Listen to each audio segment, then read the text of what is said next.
These basically the drugs in रसायन are called ब्रह्म रसायन because ऐसा कहा जाता है कि इनकी पहली उत्पत्ति या इनका पहला फॉर्मुलेशन जो है वो ब्रह्मा जी ने किया था, इसीलिए इनको ब्रह्म रसायन कहा गया है। Now we come to Chyawanprash. मैंने पहले भी बोला था कि ब्रह्म रसायन जो है वो तो अभी मिलते नहीं है मार्केट में। आप बना जरूर सकते हो लेकिन मार्केट में नहीं मिलते। च्यवनप्राश जरूर से मार्केट में मिल जाता है। च्यवनप्राश के बहुत सारे भेद भी हैं। भेद मतलब जैसे चरक ने 36 का बताया है, या शारंगधर ने 38 द्रव्य का बताया है, किसी और ने 34 द्रव्य का बताया है। तो च्यवनप्राश के ये सब पाठ भेद है, इनको पाठ भेद बोलते हैं। पाठ भेद, पाठ भेद मतलब हर एक का, जैसे मेरी मम्मी अगर कुछ बनाती थी तो अलग तरह से बनाती थी, चीज वही बनाती थी, मतलब रवे का ही लड्डू बनाती थी, लेकिन वो उसमें इलायची डाल देती थी, किसी की मम्मी और कुछ डाल देती थी, किसी की मम्मी और कुछ डाल देती थी। बेसिक थिंग इज रवे का लड्डू। तो वैसे ही च्यवनप्राश में भी क्या है कि पाठ भेद अलग अलग है। ये पाठ भेद किस वजह से हुए? पाठ भेद या तो मतलब अपने एक्सपीरियंस से हुए हैं, या तो पाठ भेद जो है वो अवेलेबिलिटी की वजह से हुए हैं। तो दिस ऑल डिफरेंट पार्ट भेद ultimately chyawanprash is the same. मतलब किसी का भी पार्ट भेद लोगे तो 90% कंटेंट्स आर द सेम। तो च्यवनप्राश जो मिलता है वो बहुत सारी कंपनियां बनाती हैं, और पार्ट भेद से अलग अलग कॉन्स्टिट्यूशन होता है, लेकिन Chyawanprash is basically the same. The effect of the Chyawanprash is the same. दूसरा, मार्केट में अलग अलग आ गया है according to the requirement. Now we have normal Chyawanprash, we have sona chandi Chyawanprash, we have sugar free Chyawanprash, then we have Chyawanprash granules, then we मतलब ऐसे अलग अलग प्रकार के ये मार्केट में आए हैं। These are all because of requirement. हम लोग जो है तेल लगाते थे पहले भी, बाल के लिए तेल लगाते थे, फिर अचानक से मार्केट की रिक्वायरमेंट आ गई and then we had Livon. Livon आ गया।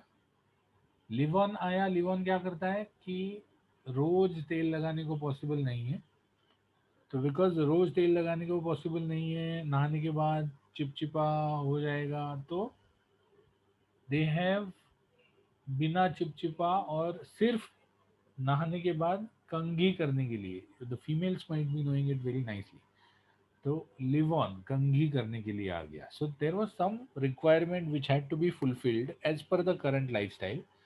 तो इसीलिए उन्होंने ये अलग अलग प्रकार के च्यवनप्राश लिया है। जिससे अगर आपको च्यवनप्राश खाना है और आपको मीठा पसंद नहीं, आप डायबिटिक हैं, तो सिंपल है, शुगर फ्री च्यवनप्राश खाओ। अगर आपको च्यवनप्राश खाना है और आपके पास बहुत सारे पैसे हैं और आपको अच्छा च्यवनप्राश चाहिए, तो आप सोना चांदी च्यवनप्राश खाओ, क्योंकि उसमें स्वर्ण भस्म और रजत भस्म डाल दिया उन्होंने। अगर आपको च्यवनप्राश अच्छा नहीं लगता, उसमें घी अच्छा नहीं लगता, घी से आपको एलर्जी है, तो आप च्यवनप्राश के ग्रैन्यूल्स खाओ। तो जिस तरह से मतलब जैसे रिक्वायरमेंट है पेशेंट की, and this is what is the main thing, you should be able to satisfy the patient. तो जैसी जिसकी रिक्वायरमेंट है वैसे अलग अलग प्रकार के च्यवनप्राश आ गए। अब you have come to second year, third year from second year, और सेकेंड ईयर की अभी पढ़ाई चालू भी है। तो it is very very easy to understand how Chyawanprash is made, because you must have made, पिछली बार कॉलेज में जो च्यवनप्राश बना था वो मैंने चखा भी था। तो you must have made the chyawanprash, बेचारे टर्न टर्न में वो मिक्स करने के लिए गए होंगे। तो च्यवनप्राश में सबसे पहले संदर्भ संदर्भ हमको पता है कि अ, चरक चिकित्सा सार अध्याय 1 अभयामूलिकीय रसायन पाठ। उसके बाद घटक। घटक में चरक ने कुल 36 घटक बताए हैं। बृहद पंचमूले बिल्व अग्निमंथ शोना काश्मीरी पाटला, लघु पंचमूले शालपर्णी बृहदपर्णी कृष्णपर्णी कंटकारी गोक्षु, दो प्रकार के पर्ण हैं, मुद्गपर्ण, माशपर्ण। मतलब एक्चुअली उन्होंने चारों प्रकार की पर्णी बता दी। देखो, शालपर्णी, कृष्णपर्णी, मुद्गपर्णी, माशपर्णी। फिर जीवनीय गण है, जीवक, ऋषभक, मेधा, काकोली। आजकल जीवक, ऋषभक वगैरह मिलना थोड़ा मुश्किल हो जाता है, तो ये लोग क्या करते हैं, अश्वगंधा और शतावरी डाल देते हैं। क्योंकि निघंटुओं में ये बताया गया है कि जीवक और ऋषभक का जो पर्यायी द्रव्य है वो अश्वगंधा और शतावरी। उसके बाद अन्य द्रव्य जैसे एला, रक्तचंदन, पिप्पली, पुष्कर मूल, विदारी, वासा, काकनासा, ऐसे कुल मिला के टोटल 36 द्रव्यों का काढ़ा करने को कहा है चरक ने। टोटल 36 द्रव्यों का काढ़ा करने को कहा है। उसके बाद उसकी विधि, उपरोक्त द्रव्य समान मात्रा में लेना, फिर उसका क्वाथ बनाना। इस क्वाथ में अब ये थोड़ा सा शायद अलग हो, आपने जो बनाया भैषज्य कल्पना में और चरक ने बोला है, वो थोड़ा सा शायद अलग हो। उपरोक्त द्रव्य समान मात्रा में लेकर उनका क्वाथ बताएं। तो जब क्वाथ बनाने को रखें तो उसी क्वाथ में जो आंवला डालना है उसकी पोटली बनाकर स्वेदन करें। मतलब अलग से आंवले की स्वेदन करने को नहीं बोला, उसी क्वाथ में आंवले की पोटली बनाकर उसको टांग कर स्वेदन करें। फिर जब औषधि निरस हो जाए, औषधि निरस हो जाए मतलब बहुत सारा उबालना है। जब अल्टीमेटली उस औषधि में कुछ रहा ही नहीं, सब जो है वो क्वाथ में आ गया, तो औषधि जब नीरस हो जाए तो पोटली को निकाल लें और क्वाथ को छान लें। फिर वो पोटली में स्वेदित आंवले होंगे, स्वेदित आंवले। स्वेदित आंवले मतलब जिनका स्वेदन हो गया है। स्वेदन होने के बाद क्या हो जाता है, आंवला जो है वो नरम हो जाता है। वैसे आंवले की गुद्दी निकालना बहुत मुश्किल है। आंवले की गुद्दी निकालना बहुत मुश्किल है, मतलब बीज अलग निकालना। लेकिन एक बार उसका स्वेदन कर दिया तो जैसे पोटैटो है या चना है, ये जैसे नरम हो जाता है वैसे आंवला भी नरम हो जाता है। तो उसकी गुद्दी अलग निकल जाती है, बीज अलग निकल जाता है। तो आंवले की गुद्दी को अलग करके वस्त्र से छान ले। अब वस्त्र से छानने का क्या मतलब है, वस्त्र हम तो मतलब आजकल तो लोग क्या करते हैं कि मिक्सर में डाल के उसको पीस लेते हैं, लेकिन उन्होंने क्या कहा कि वस्त्र से छानो। मतलब वस्त्र में आंवले को रखो, उसको मारो, उस वस्त्र को मारो, मारने के बाद आंवला फूट जाएगा, आंवले की गुद्दी अलग हो जाएगी।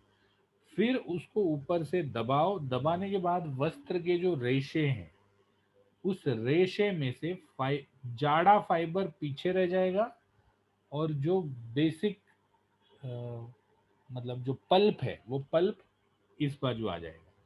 तो उनका च्यवनप्राश तो इस आजकल ये कुछ कोई नहीं करता, लेकिन उनका च्यवनप्राश तो इस क्वालिटी का था कि उसमें सिर्फ आंवले का पल्प, सिर्फ आंवले का पल्प लेके उन्होंने च्यवनप्राश बनाया था। फिर ये जो आंवले का पल्प आया, उस पल्प को घी या तेल में भून ले, घी या तेल में भून ले। फिर क्वाथ में डाल दे इस पल्प को, और फिर उसमें खांड, शक्कर ये सब डालकर उसको पका ले। ठीक है, थोड़ी विधि बड़ी है। पहले उन्होंने क्या किया, पहले उन्होंने समभाग में द्रव्य ले लिए, फिर उनका काढ़ा बना लिया, उसी काढ़े में आंवले को पोटली बना के स्वेदित कर दिया। जब औषधियां का रस पूरा काढ़े में उतर आया तो आग बंद कर दी, पोटली को उतार दिया, पोटली में से आंवले एक वस्त्र में ले लिए, उनको जोर जोर से मार लिया, फिर ऊपर से वस्त्र को दबाकर आंवले का पल्प निकाल लिया, उस पल्प को घी या तेल में भून लिया। फिर क्वाथ को वापस, मतलब जो छाने हुए क्वाथ को वापस इस पे चढ़ाकर, अग्नि पर चढ़ाकर उसमें ये भुना हुआ अमलकी का पल्प डाल दिया, और बिकॉज मीठा चाहिए तो साथ में खांड, शक्कर आदि डाल दी, और फिर उसको पकाते रहे, पकाते रहे। पकाने के टाइम पे एक ध्यान रखना चाहिए कि ये खांड शक्कर जो है, और ये खांड शक्कर तो खैर घुल जाएगा, लेकिन ये जो आंवले की गुद्दी है, because this is pulp form, वो नीचे जाके बैठ जाएगी। तो इसीलिए it is always better that कि आप इसको बार बार हिलाते रहो, नहीं तो नीचे आंवले की गुद्दी जो है वो तो जल जाएगी और ऊपर का काढ़ा उड़ेगा नहीं। तो इसको कितने समय तक भुर्जित करना है, कितने समय तक अग्नि देनी है? जब तक वो जो लिक्विड फॉर्म है वो जब तक लेह फॉर्म में नहीं हो जाए तब तक उसको भुर्जित करना है, उसको अग्नि देनी है। और एक बार वो लेह फॉर्म में आ जाएगा तो उसमें प्रक्षेप द्रव्य डालते हैं। प्रक्षेप द्रव्य मतलब प्रक्षेप हम कहाँ डालते हैं? जैसे हम जब तड़का डालते हैं तो तड़के में प्रक्षेप द्रव्य डालते हैं। तड़का हम क्यों डालते हैं? मिर्ची डालते हैं तड़के में, या जीरा डालते हैं, या अ, धनिया तो नहीं डालते, राई डालते हैं।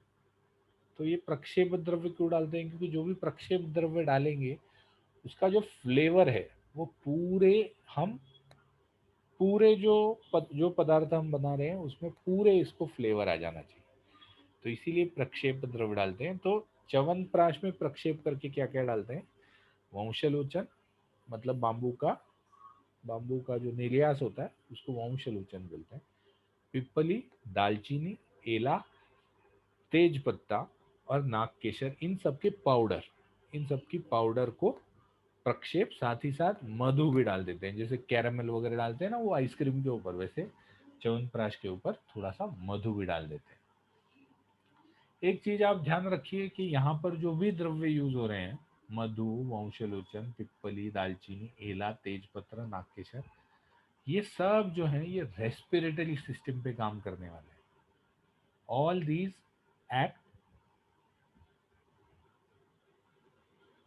On the respiratory system. तो इसीलिए च्यवनप्राश का जो बेसिक यूज है that is more into the respiratory system. Okay, so हम अब च्यवनप्राश के फायदे देखेंगे।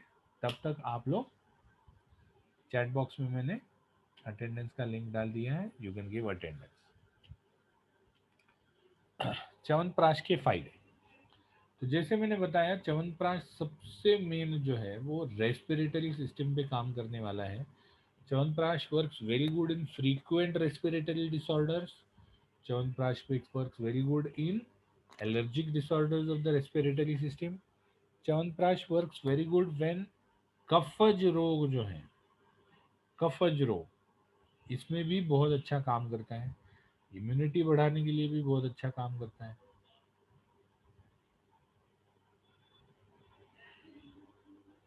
But Chyawanprash should be taken regularly.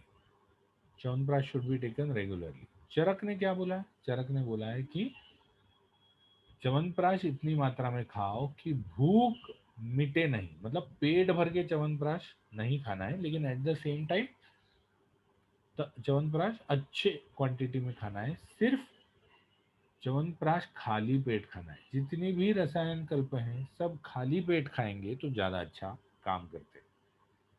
Clinically भी ध्यान रखिए, जितने भी मतलब रसायन कल्प हैं उन सबको खाली पेट देना है। ओके। दूसरा चीज, च्यवनप्राश को कोई कोई लोग दूध वगैरह में मिक्स करके लेते हैं। तो च्यवनप्राश को दूध में मिक्स करके कभी नहीं लेना है। क्यों? क्योंकि उसमें आंवला होता है। तो आंवला और दूध एक साथ कर लेंगे तो दूध फट जाएगा और विरुद्धाहार हो जाएगा। तो इसलिए आंवला और मतलब च्यवनप्राश और दूध को साथ में नहीं देना है।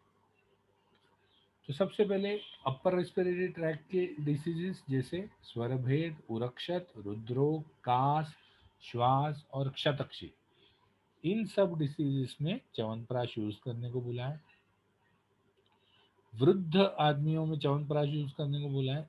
च्यवनप्राश की जितनी भी एडवर्टाइजेज आती हैं या तो बच्चे आते हैं या तो बूढ़े आते हैं। मतलब शाहरुख खान भी आता है लेकिन वो भी बूढ़ा ही हो गया अभी। तो वृद्ध व्यक्तियों में च्यवनप्राश अच्छा काम करता है। वात रक्त में, शुक्र दोष में, वात रक्त, गाउट, शुक्र दोष, anything which is related to the seminal disorders in mail.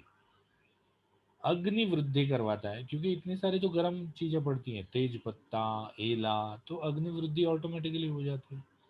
वायु को अनुलोम करवाता है। वायु को अनुलोम करवाता है मतलब वायु की प्रवृत्ति नीचे की तरफ करवा देता है। मेधा, स्मृति, कांति, वर्ण ये बढ़ा देता है। ये तो कॉमन रसायन के गुणधर्म है।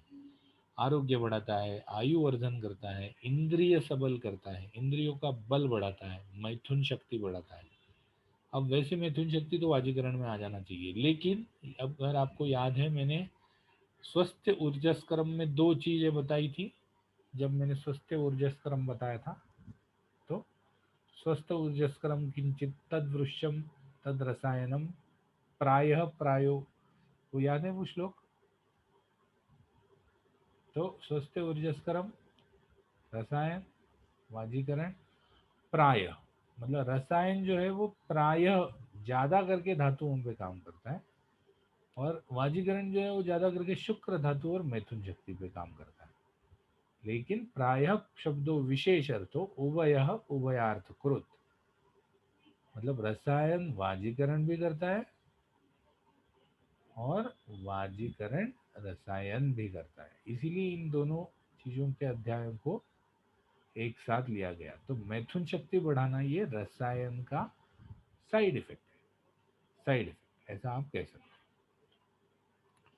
ठीक है, तो दिस इज रसायन के च्यवनप्राश के फायदे। अब हम बाकी के योग, इसमें टोटल 6 योग बताए हैं, जिसमें से 2 ब्राह्म रसायन हो गए, च्यवनप्राश हो गया। अब अमलक रसायन और हरितक्यादि योग। अमलक रसायन और हरितक्यादि योग आप लोग बुक से पढ़ सकते हैं। अमलक रसायन में कहा गया है कि इसमें मैंने सिर्फ ये पॉइंट जो ध्यान रखने जैसा है वो पॉइंट मैंने लिखा है कि आमलक रसायन को खाते वक्त अन्य आहार नहीं लेना चाहिए। आमलक रसायन को खाते वक्त अन्य कोई आहार नहीं लेना चाहिए। और हरितक्यादि योग भी उन्होंने बताया है, जिसमें प्रथम हरित, जैसे प्रथम ब्राह्म रसायन द्वितीय ब्राह्म रसायन था, वैसे ही प्रथम हरितक्यादि योग और द्वितीय हरितक्यादि योग उन्होंने बताया। तो उन्होंने टोटल 6 बताए हैं। एक प्रथम ब्राह्म रसायन, द्वितीय ब्राह्म रसायन, प्रथम हरितक्यादि योग, द्वितीय हरितक्यादि योग, और च्यवनप्राश और आमलक रसायन। तो ये 6 योग जो इसमें बताए हैं, ये 6 योग कुटी प्रावेशिक रसायन के समय या उसके बाद खाने के लिए उपयुक्त है। कुटी प्रावेशिक रसायन के समय या उसके बाद खाने के लिए उपयुक्त है। तो अब यहाँ पर हमारा पहला अभयामलकीय रसायन पाद जो है वो खत्म हो गया। अब हम दूसरे रसायन पाद पे जाते हैं। रसायन का दूसरा पाद मतलब सब चैप्टर, दैट इज प्राण कामीय रसायन। प्राण कामीय रसायन, प्राण कामीय रसायन में प्राणों की और दीर्घ आयु की इच्छा रखने वाले, प्राणों की और दीर्घ आयु की इच्छा रखने वाले व्यक्ति को कौन कौन से भावों का त्याग करना चाहिए और कौन कौन सी चीजों से कौन कौन से रोग उत्पन्न होते हैं और उनके लिए रसायन। अब पहले वाला जो चैप्टर था, पहले वाला जो चैप्टर मतलब सब चैप्टर, पहले वाला जो पाद था उसमें, पहले वाले पाद में उन्होंने कुटी प्रावेशिक रसायन में क्या क्या खाना चाहिए वो बताया, या कुटी प्रावेशिक रसायन में क्या क्या योग लेने चाहिए, रसायन योग लेने चाहिए वो बताया। यहाँ से आगे उनके जो योग आते हैं, मतलब कुटी प्रावेशिक रसायन अभयामलकीय रसायन पाद के बाद जो भी योग आते हैं, ये या तो आपको मार्केट में मिल जाते हैं या तो आप इजीली घर पे प्रिपेयर कर सकते हो। क्योंकि ज़्यादा बड़ा ये नहीं है उसमें कि बड़ा काढ़ा बनाओ, ये बनाओ वो बनाओ, ऐसे नहीं है। या तो आप घर पे प्रिपेयर कर सकते हो या तो आपको मार्केट में मिल जाते हैं। ठीक है, तो प्राणकामीय रसायन पाद में सबसे पहले उन्होंने क्या बताया कि रोगों के कारण क्या है, कि आप रोगी होते क्यों। तो आप रोगी होते हो दो कारण से, या तो तीन कारण से बेसिकली: आहार, विहार और मानस। तो आहार रस में आम्ल लवण कटु रस का अधिक सेवन करने से आप क्या हो जाते हो, रोगी हो जाते हो। आहार गुण: क्षारीय पदार्थ ज्यादा लेने से, या शुष्क पदार्थ ज्यादा लेने से, गुरु पदार्थ ज्यादा लेने से, रुक्ष पदार्थ ज्यादा लेने से और अभिसंधि पदार्थ ज्यादा लेने से आप रोगी हो जाते हो। आहार द्रव्य में नवधान्य, नूतन धान्य, मद्य, तिल पिष्ट, पिष्टान्न मतलब एक्सेस ऑफ कार्बोहाइड्रेट, तिल पिष्ट और क्लिन्न द्रव्य। क्लिन्न मतलब ज्यादा गीली चीजें, ज्यादा गीली चीजें लेने से भी आप रोग के मतलब रोगी हो जाते हो। आहार प्रक्रिया: आहार पे क्या क्या प्रक्रिया या आहार लेते समय क्या क्या सावधानियां बरतनी चाहिए। एक तो विरुद्ध आहार नहीं लेना चाहिए, जैसे च्यवनप्राश और दूध। उसके बाद असात्म्य आहार नहीं लेना चाहिए, विषम आहार नहीं लेना चाहिए, कभी कम कभी ज्यादा, और अध्यशन नहीं करना चाहिए। भूख नहीं लगी है तब भी खाना, और भूख मतलब खाने के बाद तुरंत खाना। विहार में आयुर्वेद को सभी रोगों में से दो ही तो विहार मालूम है: अधिक व्यायाम और अधिक मैथुन। ये दो विहार क्यों है? कारण ये है कि ये दोनों विहारों से वात अधिक अत्यधिक बढ़ जाता है। और मानस, मानस कारण में भय, क्रोध, शोक और लोभ, ये चार कारण बताएं। अब इन कारणों से क्या हो जाता है, देखो इस बाजू जो आया है, इस बाजू जो आया है सब रिलेटेड टू धातु आया है। रक्त विदग्ध हो जाता है, उनका कहना है कि रक्त आपका जल जाता है, मांस ढीला हो जाता है, संधि शिथिल हो जाती है, मेद अधिक होना चालू हो जाता है, मज्जा जो है वो अस्थि से निकल जाती है, अस्थि से च्युत हो जाती है, शुक्र उत्पन्न नहीं होता और ओज क्षीण होते जाता है, ऐसा आहार लेने के वजह से। और वहाँ क्या होता है, शरीर में बाकी क्या लक्षण होते हैं, मन में दोष बढ़ जाते हैं, वर्ण कम हो जाता है, स्वर कम हो जाता है, स्मृति कम हो जाती है, बुद्धि कम हो जाती है, उत्साह कम हो जाता है और रोगी दुखी हो जाता है। तो इन सब कारणों की वजह से ये का मतलब ये सिम्टम्स शरीर में दिखना चालू हो जाते हैं। कौन से कारणों की वजह से? ये कारणों की वजह से। तो इसीलिए रोगी को क्या करना चाहिए, रोगी को इन सभी कारणों का त्याग कर कर रसायन चिकित्सा करनी चाहिए। तो अब इन्होंने इसमें 37 कल्प बताए हैं। पहले अध्याय में 6 कल्प बताए, इस अध्याय में 37 कल्प बताए। और जैसे हमने पहले भी बोला था कि हम इन सब कल्पों को सिर्फ छू के निकल जाएंगे, हम इन कल्पों में ज्यादा डिटेल में नहीं जाएंगे। तो पहला कल्प है उनका अमल की और पुनर्नवा का घी। दूसरा कल्प विदारी और जीवंती का घी। तीसरा कल्प बला, अतिबला और शतावरी का घी। ये आपको ना एग्जाम में भी नहीं आएंगे, एग्जाम में भी नहीं आएंगे। एग्जाम में क्या आएगा मैं बताता हूँ। एग्जाम में आएगा अमल कावले, एग्जाम में आएगा विडंगावले, एग्जाम में आएगा ब्रोहणी गुटिका, एग्जाम में आएगा अमल च्यवनप्राश। तो इनको थोड़ा सा ध्यान से पढ़ना चाहिए। बाकी ये बला, अतिबला, शतावरी का घी, ये सब आमेयिक प्रयोग है, मतलब घर बना के लेने वाले। तो इसीलिए ये सब चीजें नहीं आएंगी, जो मार्केट में मिलने वाली चीजें हैं वही आएंगी। तो अमल कावलेह, अमल कावलेह उन्होंने दो प्रकार का बताया है, एक क्षारोदक के साथ और एक बिना क्षारोदक के। क्षारोदक सबको पता है, पिछले साल में क्षारोदक बनाया होगा। अलग अलग औषधि द्रव्यों के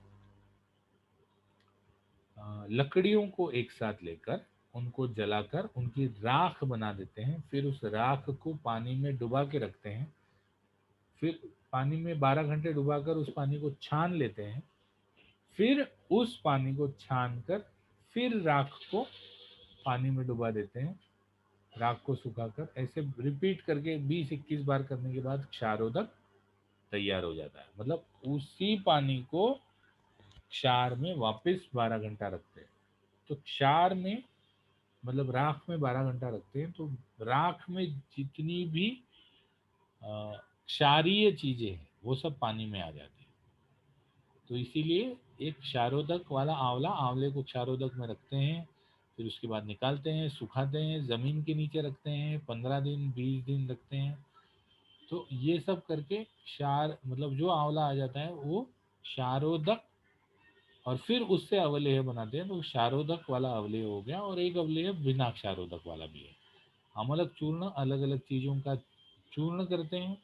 इन सब चीजों को मतलब आमलकावलेह, विडंगावलेह, इन सब चीजों का आप जरूर से ये करना, प्रथम ब्राह्म रसायन, द्वितीय ब्राह्म रसायन, इन सब का आप जरूर से नेमोनिक बनाना। जैसे हमने प्रथम ब्राह्म रसायन का बनाया था, पुरानी जीन्स में ब्रूसली तृप्त लगा, तो वैसे ही एक नेमोनिक बना के छोड़ देना, ताकि आपको इसके घटक जो है, अगर आप श्लोक याद नहीं कर सकते तो इसके जो घटक है वो घटक आपको इजीली याद रह जाए, या फिर आप 3-4 घटक तो लिख सको और बाद में इत्यादि लिख सको। एग्जाम में घटक लिखना इज वेरी इंपॉर्टेंट।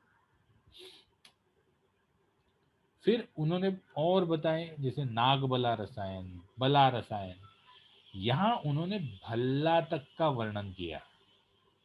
तो वैसे देखने को जाएंगे तो रसायन के जितने भी अध्याय हैं उनमें सबसे पहले अमल की और हरितकी, उसके बाद अब उन्होंने प्रशस्ति की जो है, पहले तो अमल की और हरितकी की खूब प्रशस्ति कर दी, याद है आपको, जिसमें वो श्लोक आया था कि अमल की में और हरितकी में कोई फर्क नहीं है, सिर्फ वीर्य अलग है। तो उसके बाद उन्होंने भल्ला तक की प्रशस्ति की। अब भल्ला तक जो है ये अलग अलग प्रकार से लिया जा सकता है। जैसे भल्ला तक का दूध, दूध में उबाल के भल्ला तक लेते हैं। भल्ला तक का मधु, जिसमें भल्ला तक का तेल निकालते हैं और भल्ला तक को शहद के साथ मिक्स कर लेते हैं। भल्ला तक का तेल, और भी कल्प उन्होंने बताए, जैसे घृत, गुड़, यूष, पलल, पलल मतलब तिल की पिष्टि के साथ, सक्तु, सक्तु मतलब लाजा या लाजा मंड के साथ सक्तु, ऐसे अलग अलग उन्होंने भल्ला तक के कल्प बताए हैं। आज का लास्ट स्लाइड जो हम देखेंगे, भल्ला तक के फायदे। भल्ला तक वैसे तो शीघ्र पाकी और तीक्ष्ण है, भल्ला तक विष है, भल्ला तक की रिएक्शन आती है। तो इसीलिए अगर कोई पेशेंट में आप भल्ला तक यूज करोगे तो ध्यान रखिए थोड़े डोज से चालू करना, बिकॉज भल्ला तक में कभी कभी बहुत जबरदस्त रिएक्शन आती है। तो छोटे डोज से चालू करना चाहिए, क्योंकि भल्ला तक शीघ्र पाकी और तीक्ष्ण है, लेकिन साथ ही साथ भल्ला तक उत्कृष्ट कफ शामक है। भल्ला तक जैसी कोई दवाई नहीं है जो कफ का शमन करे। स्रोतोरोध नाशक है, कहीं भी स्रोतोरोध हुआ तो भल्ला तक के कल्प स्रोतोरोध का नाशक कर देते हैं। मेधावर्धक है और अग्निवर्धक है। ये 5 पॉइंट भल्ला तक के बारे में ध्यान रखिए। आज का लेक्चर हम यहीं खत्म करते हैं, फिर मिलेंगे तब भल्ला तक के फायदे वापस से एक बार डिस्कस करेंगे। मैं आपको एक किस्सा भी सुनाऊंगा मेरे दोस्त वाला, तो याद याद दिलाइए मेरे को किस्सा, ठीक है। So thank you so much for attending the lecture and have a very nice day.